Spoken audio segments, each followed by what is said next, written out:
Morning guys, welcome back to the channel. We're going to do a little favor today for the beard. We're going to tint the rear lights on the BMW 135 because they're a bit red. So I'm off all week. I thought I'd do a couple things around the house and a couple things on the cars. Stay tuned.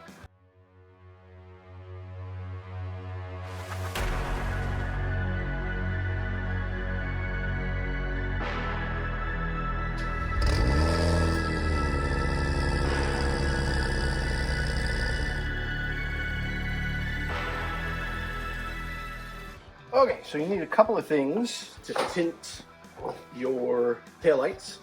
One of the most important things, you need a heat gun. You also need some sort of tint. This stuff is really good. Vivid Air Tint, light gray.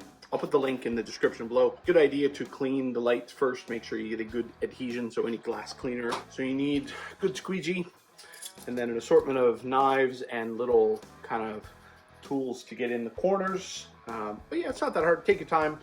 Apply some heat, don't overstretch it. There's some good videos to watch on YouTube about how to do this. It's not really that hard.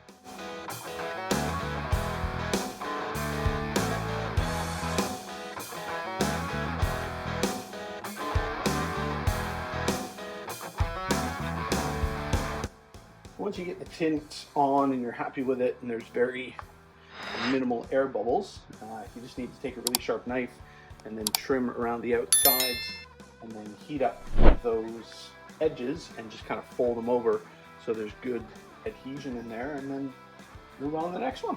And there we go, finished product. Tinted taillights on the BMW with the black badges and the carbon and the carbon and the carbon. Car's really coming along.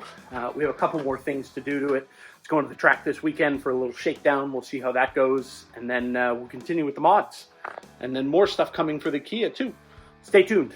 Like button, subscribe, comment, all that stuff.